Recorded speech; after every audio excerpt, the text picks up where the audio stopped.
Hello friends, JSSC classes में आपका स्वागत है। आज हम लोग जेएसएससी सीजीएल का प्रैक्टिस सेट करने वाले हैं, तो वीडियो को अंत तक देखिएगा, ठीक है। पहला क्वेश्चन है, जगन्नाथ मंदिर कितना फीट ऊंच पहाड़ ऊपरे बनल है। ठीक है, जगन्नाथ मंदिर जो बनकेवरा बागवान में एक लेख भी है, तो जगन्नाथ मंदिर कितना फीट ऊंच पहाड़ पर बना हुआ है, तो 250 फीट। ठीक है, लेख है जिसको लिखा कौन है, तो भुवनेश्वर अनुज जी, और इसका नागपुरी में अनुवाद कौन किया है, तो शशि कला मिश्र, याद रखिएगा। ठीक है, जगन्नाथ मंदिर 250 फीट पहाड़ी के ऊपर बना है और जगन्नाथ मंदिर की ऊंचाई 100 फीट है। कब बनाया गया था? 1691 में। कौन बनाया था? तो ठाकुर एनीनाथ शाह। ठीक है, तो पहला क्वेश्चन का आंसर हो जाएगा ए, 250। क्वेश्चन नंबर 2 है, मारा पीटी कौन समास कर उदाहरण है के? मारा और पीटी, ठीक है, मारा और पीटी, भाई और बहन, माँ और बाप, दिन और रात, भात और तियन, तो ये सब किस में आ जाते हैं? तो द्वंद्व समास में। ठीक है, तो ऑप्शन नंबर 1 करेक्ट हो जाएगा 2 का। क्वेश्चन नंबर 3 है, कौन लोकगीत में सोना, बुचू, रैलो, सालो, मैना जैसन शब्द में बगरा रहेला? कौन लोकगीत में ये शब्द जो देख रहे हैं आप, ये सब आप लोग को ज़्यादा देखने को मिलेगा? बगरा का मतलब होता है ज़्यादा प्रयोग होता है, तो ये डमकच। ठीक है, तो ऑप्शन नंबर सी करेक्ट हो जाएगा। ये सब मेरा कंटेंट में जो हम स्टूडेंट को कंटेंट दिए हैं उसमें ये सब बहुत अच्छा से बताया हुआ है। ठीक है, या जो पढ़ाए हैं हम, डमकच का मेरा वीडियो देख लीजिएगा, ये सब क्वेश्चन आपको मिल जाएगा। क्वेश्चन नंबर 4 है, पुरुष प्रधान, ठीक है, पुरुष प्रधान लोकगीत में कौन कौन गीत बनावेला? कि पुरुष प्रधान लोकगीत में कौन कौन गीत आता है? उदासी आता है, फगुआ भी आता है, पावस भी आता है। ठीक है, तो ऑप्शन नंबर डी करेक्ट हो जाएगा सब। उदासी कब गाया जाता है? तो ग्रीष्म ऋतु में। पावस कब गाया जाता है? तो बरखा ऋतु के शुरुआत में, या बरखा ऋतु में बोलिए, आषाढ़ महीना में, है ना। तो याद रखिएगा ये सब चीज़ों को। क्वेश्चन नंबर 5 है, महिला प्रधान लोकगीत में कौन कौन गीत बन आवेला? महिला प्रधान तो अंगनई भी आता है, डमकच भी आता है और जनानी झूमर भी आता है। ठीक है, तो ऑप्शन नंबर डी करेक्ट हो जाएगा। क्वेश्चन नंबर 6, झूमर लोकगीत कर कौन कौन भेद है? जो झूमर लोकगीत है उसका 3 भेद होता है। ठीक है, कौन कौन होता है? तो जनानी झूमर, मर्दानी झूमर और बंगला झूमर। तो ऑप्शन नंबर डी करेक्ट हो जाएगा। और ये याद रखिएगा, बंगला झूमर पुरुष प्रधान लोकगीत है। ठीक है, बंगला झूमर पुरुष प्रधान है। इसमें जनानी देखिए, आप लोग जनानी तो कर लीजिएगा, मर्दानी भी कर लीजिएगा। बंगला याद रखिएगा, बंगला झूमर जो है ये पुरुष प्रधान लोकगीत है। क्वेश्चन नंबर 7 है कि बंगला झूमर कैसन लोकगीत है? ये कैसन है, ठीक है, कैसन लोकगीत है के? तो बंगला झूमर किस तरह का लोकगीत है? तो पुरुष प्रधान। ऑप्शन नंबर बी करेक्ट हो जाएगा। क्वेश्चन नंबर 8 है, करम जितिया परब कर अवसर पर कौन लोकगीत गावल जाएला? करम हो गया, जितिया हो गया, तो ये सब पर्व के अवसर पर कौन सा लोकगीत गाया जाता है? तो अंगनई, याद रखिएगा। तो 8 का करेक्ट आंसर हो जाएगा सी। ठीक है, अंगनई। 9वां क्वेश्चन है कि कौन लोकगीत में एक दल गावेला तो दूसर दल उके दोहराएला? ठीक है, इंपॉर्टेंट क्वेश्चन है कि कौन सा लोकगीत में मतलब एक, 2 या 2 से अधिक दल होगा, उसमें से एक दल जो है एक गीत को गाता है और दूसरा दल उसी को दोहराता है। तो 9th का करेक्ट आंसर हो जाएगा फगुआ। ठीक है, ऑप्शन नंबर ए करेक्ट हो जाएगा। क्वेश्चन नंबर 10 है, कौन लोकगीत में एक दल उलझेल कठिन सवाल पूछेला? मतलब कौन सा लोकगीत में एक दल जो होता है वह उलझा हुआ कठिन सवाल पूछता है और दूसरा दल उसका जवाब देता है, गीत में ही उसका जवाब देता है। मतलब प्रतिद्वंदिता किस में होता है? तो फगुआ पुछारी में। ऑप्शन नंबर बी करेक्ट हो जाएगा 10th का। ठीक है,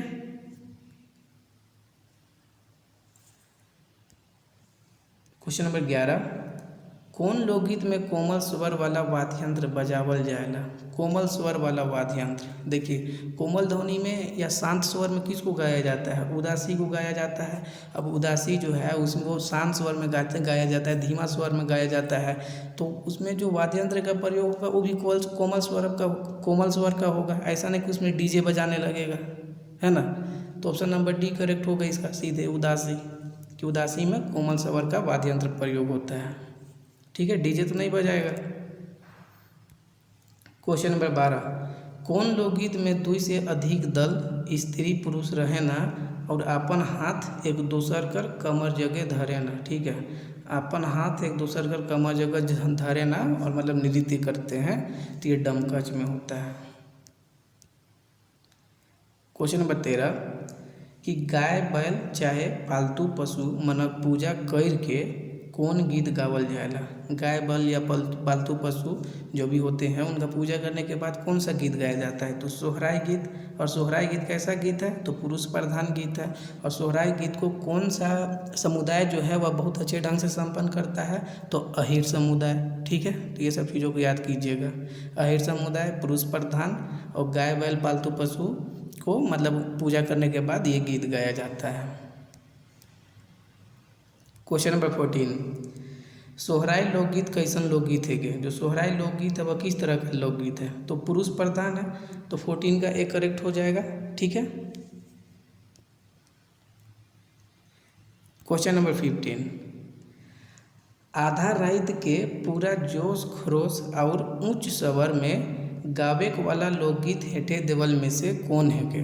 ठीक है, जो नीचे दिया हुआ है उसमें से कौन सा लोकगीत उसको आधा रात में मतलब आधी रात में ऊंचे स्वर में गाया जाता है, तो अधरतिया जनी झूमर। ठीक है, तो 15 का बी करेक्ट हो जाएगा।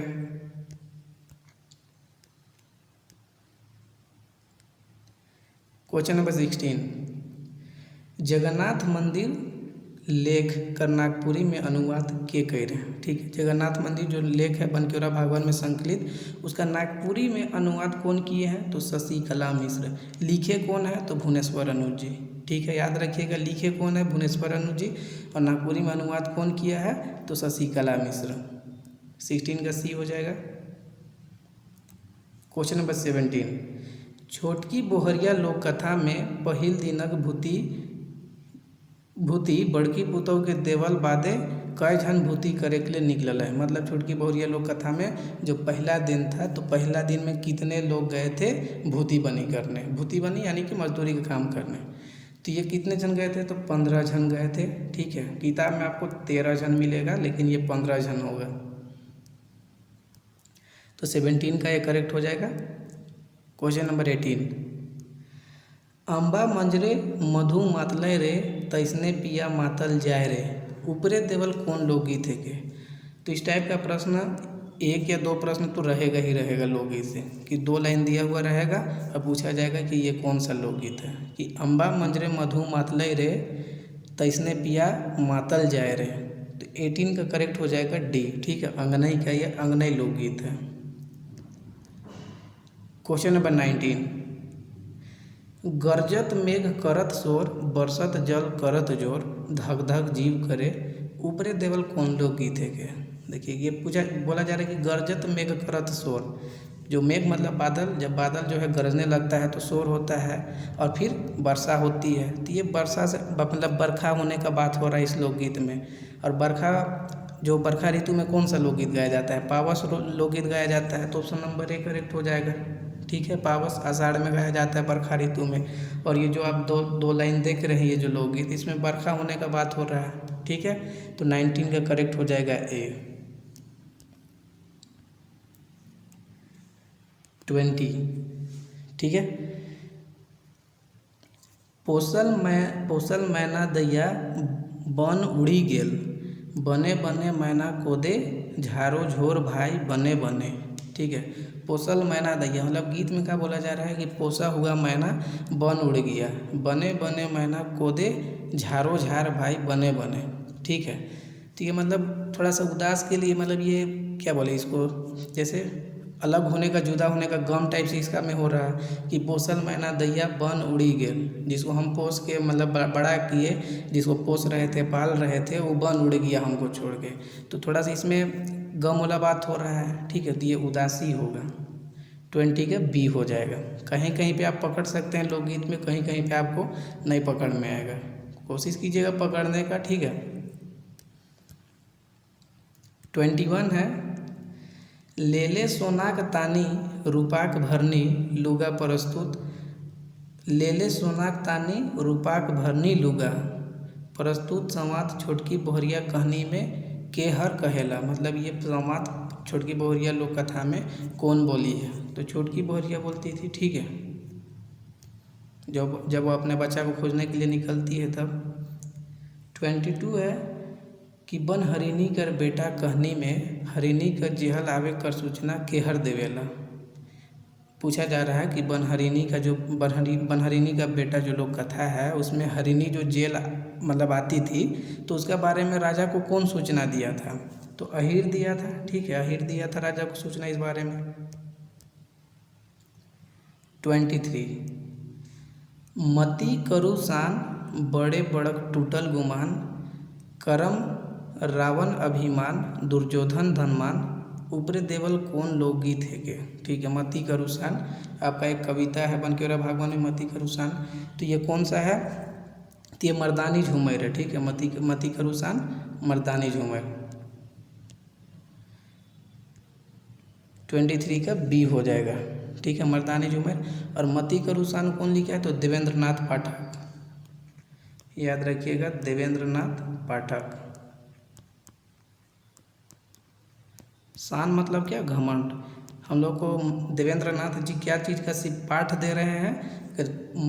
मति करुसान मतलब शान नहीं, घमंड नहीं करने का पाठ दे रहे हैं। तो आप ट्रिक्स याद कर सकते हैं कि देवेंद्र नाथ पाठक हम लोग को शान नहीं करने का पाठ दे रहे हैं, ठीक है। जैसे ट्रिक्स याद कर सकते हैं आप लोग।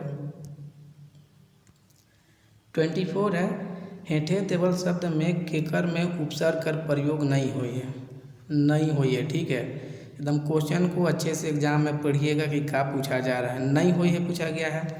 देखिए अपमान में अप प्लस मान, इसमें उपसर्ग है अप, है ना, अपमान उपसर्ग है। अवगुण में भी अ उपसर्ग है, निर्दोष में भी है, ठीक है। भलाई, देखिए भलाई में प्रत्यय है और कौन सा? आई। तो ऑप्शन नंबर डी करेक्ट हो जाएगा, ठीक है। इजी क्वेश्चन था।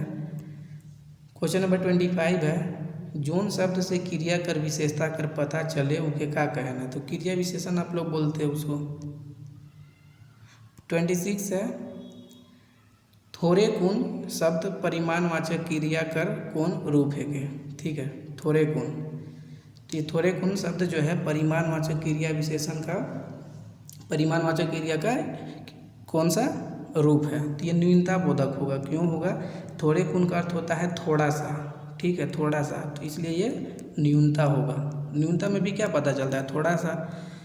ये सब सारा चीज़ को हम बहुत डिटेल में ग्रामर जब पढ़ाए थे तो उस समय पढ़ाए थे, ठीक है। एग्जाम्पल के लिए हम ये स्क्रीनशॉट भी लेके रखे हैं। देखिए न्यूनता बोधक, ये सब मेरा कंटेंट है जो हम पढ़ा चुके हैं और स्टूडेंट को देते हैं। देखिए थोड़े, ठीक है।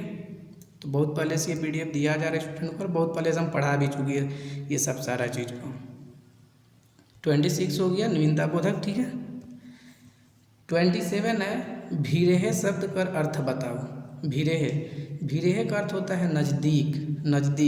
तो ऑप्शन नंबर बी करेक्ट हो जाएगा, नजीका मतलब नज़दीक, ठीक है। तो 27 का बी होगा। 28 अच्छे से पढ़िएगा इसको, ठीक है। तनी मनी निश्चित वाचक सर्वनाम कर कौन प्रकार है क्या? अब क्वेश्चन को अच्छे से पढ़ने से आप बताइएगा कि आपको क्वेश्चन सही लग रहा है गलत लग रहा है।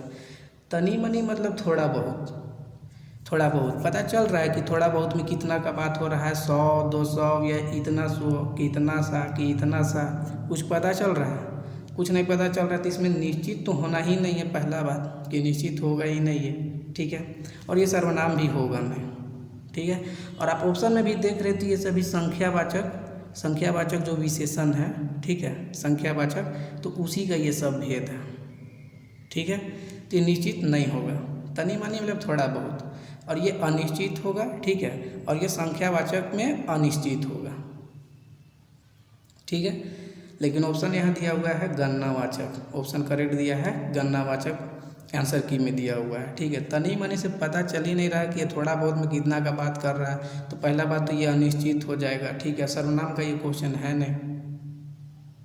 हो सकता है अगर हम गलत है, अगर आप जानते होंगे इस चीज़ को तो आप लोग कमेंट करके बता दीजिएगा अच्छे से, ठीक है, ताकि हम और स्टूडेंट को बता सकें, ठीक है, अगर आप लोग अच्छे से इसको जानते होंगे तो। लेकिन तनी मनी ये अनिश्चित है, ये तो फिक्स है, और ये विशेषण का क्वेश्चन है, ठीक है। आप जो ऑप्शन में भी देख रही है सभी विशेषण जो है संख्यावाचक विशेषण का ये सब भेद है। संख्यावाचक का 5 प्रकार है, ठीक है। संख्यावाचक में जो निश्चित संख्यावाचक है उसमें 5 प्रकार है और उसी का ये ऑप्शन है, ठीक है। लेकिन इसमें आंसर दिया हुआ आंसर की में गणनावाचक, लेकिन होगा नहीं। 29 है जिंदगी जतरा गीत कविता का रचनाकार के है, ठीक है। जिंदगी जतरा इसको कौन लिखे हैं तो प्रमोद कुमार राय। ट्री के साथ कैसे याद कीजिएगा इसको, देखिए प्रमोद का अर्थ होता है खुश होना, आनंद, खुशी, ठीक है, खुशी, आनंद, प्रमोद का अर्थ होता है। जतरा का अर्थ होता है मेला। आप लोग बचपन में मेला जाते होंगे तो आपको खुशी लगता होगा, ठीक है। झूला हो गया और मौत का कुआं हो गया, बहुत तरह का मतलब आदमी का भीड़, वो सब चीज़ देख आपको खुशी लगता होगा। तो आप याद कर सकते हैं कि प्रमोद कुमार राय जिंदगी का यात्रा। हम लोग यात्रा जाते थे बचपन में, अभी भी जाते हैं तो अलग तरह से खुशी लगता है, रिलेट कर सकते हैं चीज़ों को, है ना। क्वेश्चन नंबर 30, ई लखे उ लखे का लखे शब्द मन कौन क्रिया विशेषण कर उदाहरण है क्या, ठीक है। पहले तो समझिए ई लखे का अर्थ क्या होता है। ई लखे मतलब इस तरह से, उ लखे मतलब उ तरह से, उस तरह से, का लखे मतलब किस तरह से। तो ये कोई भी काम को करने का ये ढंग होता है कि हम इस काम को इस तरह से किए। हम जो मतलब पढ़ाई कर रहे हैं तो इस तरह से अभी कर रहे हैं, ठीक है, कि हम सुबह पढ़ते हैं झारखंड जी के, उसके बाद दोपहर में पढ़ते हैं नागपुरी व्याकरण, इस टाइप से आप लोग समझ सकते हैं। तो ई लखे मतलब इस तरह से, उ लखे उस तरह से, का लखे किस तरह से। तो इसे ढंग पता चलता है, काम जो आप कर रहे हैं उसका ढंग पता चलता है, या कोई काम हो रहा है तो उसका ढंग पता चलता है। और रीतिवाचक में भी आपको ढंग पता चलता है। रीतिवाचक में क्या पता चलता है कि रीतिवाचक क्रिया विशेषण में कि कोई भी काम हो रहा है तो वह किस तरह से हो रहा है, ठीक है, या आप कोई काम कर रहे हैं तो किस तरह से कर रहे हैं। तो ऑप्शन नंबर बी करेक्ट हो जाएगा, ठीक है। आई होप कि आप लोगों को समझ में आ रहा होगा। और फ्रेंड्स अगर आपको समझ में आ रहा है तो आप लोगों से रिक्वेस्ट है कि लाइक शेयर ज़रूर कीजिएगा, ठीक है। और अगर आप CGL का कंप्लीट PDF नोट्स चाहते हैं जिसमें व्याकरण डिटेल के साथ MCQ, लोक साहित्य वन लाइनर प्लस MCQ और बंकीवरा भागवन का चैप्टर वाइज MCQ, तो आपको 250 में कंप्लीट PDF मिल जाएगा। PDF के लिए जो डिस्क्रिप्शन में व्हाट्सएप नंबर है उस पर आप लोग कॉन्टेक्ट कर सकते हैं, ठीक है। 250 में कंप्लीट PDF। 31 काठ मार देलक मुहावरा कर अर्थ बताओ। काठ मार देलक, ठीक है। आप लोग कोई मतलब क्लोज फ्रेंड वगैरह कोई भी क्लोज होता है, उसका मान लीजिए किसी का डेथ हो गया तो आप लोग शौक कैसे हो जाते हैं, तो उस संदर्भ में इसका प्रयोग होता है। काठ मार देलक मतलब सन हो गलक, ठीक है, सुन के एकदम सन हो गए। ऑप्शन नंबर सी करेक्ट होगा। काठ मार देलक मतलब शौक दे, एकदम शौक हो गए, ठीक है। 31 का सी होगा। 32 है पतई ऊपरे पतई और पतई में कांटा कर बुझवेल बताओ, ठीक है। पतई ऊपरे पतई और पतई में कांटा, ये बुझवेल का अर्थ बताओ। तो इस बुझवेल का अर्थ होता है नागफेनी। नागफेनी क्या है, एक पौधा होता है, हम आपको दिखा रहे हैं नागफेनी पौधा कैसा होता है। देखिए इसको बोलते हैं नागफेनी पौधा, ठीक है। पतई के ऊपर पतई और ये आप कांटा देख रहे हैं, ठीक है। तो ये होता है नागफेनी पौधा। तो ऑप्शन नंबर सी करेक्ट होगा इसका, ठीक है। ऑप्शन नंबर सी करेक्ट होगा, नागफेनी पौधा।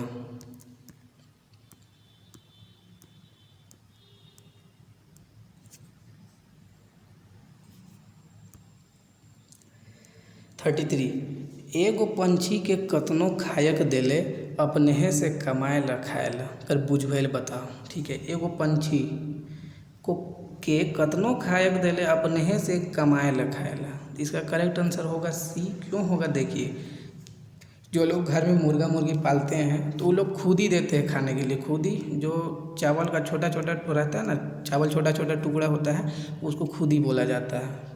तो खुद ही देते हैं खाने के लिए, लेकिन भी मुर्गा मुर्गी अपना मतलब खाने के लिए वो इधर उधर भटक चलते हैं, उसी चीज़ को बोला जा रहा है, ठीक है। 33 का सी होगा। 34 राउरे बाबू लाइन, ये लागिन होगा, लाइन नहीं होगा, लागिन। राउरे बाबू लागिन किताब कॉपी लाइन देवब, वाक्य कौन कारक कर उदाहरण है। तो ले लागिन ये किस में आता है, संप्रदान कारक में आता है। ले लागिन के भी आता है, ठीक है, के भी आता है। तो ऑप्शन नंबर डी करेक्ट होगा, संप्रदान। मान लीजिए अगर जो संप्रदान कारक का जो विभक्ति है वो नहीं भी रहेगा तो आप लोग कैसे पहचानिएगा कि संप्रदान है। दिमाग में ये बैठा लीजिए कि संप्रदान में कोई भी काम होता है ना तो किसी चीज़ के लिए होता है, किसी चीज़ के लिए। जैसे आप मेहनत कर रहे हैं तो नौकरी पाने के लिए कर रहे हैं, समझ रहे हैं, ठीक है। तो इस टाइप से समझिएगा। और अगर कारक अच्छे से अभी तक नहीं क्लियर कर पाए हैं तो आप मेरा एक बार वीडियो जाकर देखिएगा, एकदम 100% क्लियर हो जाएगा। प्लेलिस्ट में मेरा व्याकरण का है, प्लेलिस्ट बनाया हुआ व्याकरण का, ठीक है, जिसमें सारा कुछ पढ़ाया हुआ है। आप लोग को बहुत अच्छे समझ में आ जाएगा, आप लोग जाके देख सकते हैं वीडियो को, ठीक है। 35 उगे कर विलोम बताओ। उल्टा बताना है, उगे उगे मतलब उगना, ठीक है, जैसे सूरज उगता है तो उगना का जस्ट उल्टा क्या हो जाएगा, डूबना। तो आंसर क्या हो जाएगा, डूबे। 35 का ये होगा। 36 छोटकी बोहरिया लोक कथा में एहो देख तो छोटकी एतई भारी का मन के बोहि लाना थे, जाजा बेचारी कर बोझ के बोहि समराव। ई संवाद के कर से कहेलक, के मतलब कौन बोला है और किससे बोला है। तो ये संवाद कौन बोलता है, जो ससुर रहता है वो बोलता है, किससे, अपने गोमकाइन से बोलता है, मतलब अपनी पत्नी से। तो देखिए कौन सा आंसर करेक्ट होगा, ससुर हर अपन बुढ़िया से, यही करेक्ट आंसर हो जाएगा कि ससुर बोलता है अपनी बुढ़िया से, ठीक है। ये अपन होगा यहाँ पे, अपन बुढ़िया से। 36 का ये करेक्ट हो जाएगा। 37 लक्ष्मी नारायण वंशी धरे, बिजुलिया गुड्डू परे, मदन मोहन बुढ़िया रे, जय जय नागपुरे, ए भाई ठाकुर गाँवे, भवानी शंकर रे, जय जय नागपुरे। ऊपरे देवल पंक्ति कौन शीर्षक पाठ कर है के। तो इस टाइप से भी 1 या 2 प्रश्न तो रहेगा कि कोई भी कविता से 2-3 लाइन उठाया जाएगा और उससे पूछा जाएगा कि ये किस कविता का है, या डायरेक्ट पूछा जाएगा कि ये इस कविता के रचनाकार कौन है, कवि कौन है। देखिए ये जो आप लाइन देख रहे हैं ये झारखंड वंदना जो आपका कविता है उसका है, ठीक है। और झारखंड वंदना का कौन लिखे हैं, तो मृत्युंजय नाथ शर्मा, ठीक है, नाथ शर्मा, ये झारखंड वंदना को लिखे हैं। अब ट्रिक से कैसे याद कीजिएगा, देखिए हम लोग का धरती क्या है, अगर मतलब एकदम झारखंडी लैंग्वेज में बात करें तो हम लोग का धरती क्या है, झारखंड है, ठीक है। तो हम लोग भगवान से वंदना करते हैं कि हम लोग का मृत्यु कहाँ हो, झारखंड में ही हो, कहीं और कोई दूसरा राज्य या दूसरा मतलब विदेश वगैरह में नहीं हो। हम लोग भगवान से वंदना करते हैं कि हम लोग अगर मृत्यु हो तो मृत्यु हम लोग का इसी झारखंड की धरती में हो। तो ऐसे याद कीजिएगा कि झारखंड वंदना हम लोग वंदना कर रहे हैं कि हम लोग का मृत्यु कहाँ हो, झारखंड में ही हो। तो ये मृत्यु इसको मैच करिएगा, ठीक है। तो मृत्युंजय नाथ शर्मा, ठीक है। 3-4 कविता जो भी आया उसका ट्रिक के साथ भी रचनाकार का नाम बताए हैं। अगर वीडियो अच्छा लग रहा है तो लाइक शेयर जरूर कीजिएगा, ठीक है। 38 है कौन नागवंशी राजा कर शासन काल में तमाड़ विद्रोह हो रहे। तमाड़ विद्रोह, ठीक है, तमाड़ विद्रोह 6 चरणों में हुआ था, ठीक है। 1782 में शुरू हुआ था और चला था 1819-21 तक चला था, 6 चरणों में चला था। उस समय नागवंशी शासक कौन थे, तो याद रखिएगा दर्पनाथ शाह, ठीक है। 38 का डी होगा दर्पनाथ शाह। और मिसलिनियस क्वेश्चन इस टाइप से आप लोग का बनेगा। 39 है कि बौद्ध धर्म कर प्रचार प्रसार ले सम्राट अशोक अपन कौन धर्म अधिकारी के झारखंड भेज रहे हैं। मतलब सम्राट अशोक जो है वह झारखंड में बौद्ध धर्म के प्रचार प्रसार के लिए अपना किस धार्मिक अधिकारी को भेजे थे, तो रक्षित को। 39 का सी करेक्ट होगा।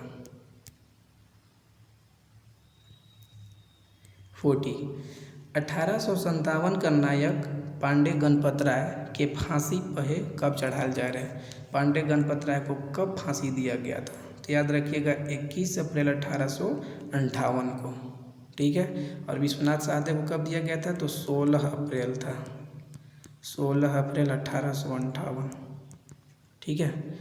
जो विश्वनाथ सहदेव थे तो उसी का ये सेनापति थे, पांडे गणपत राय।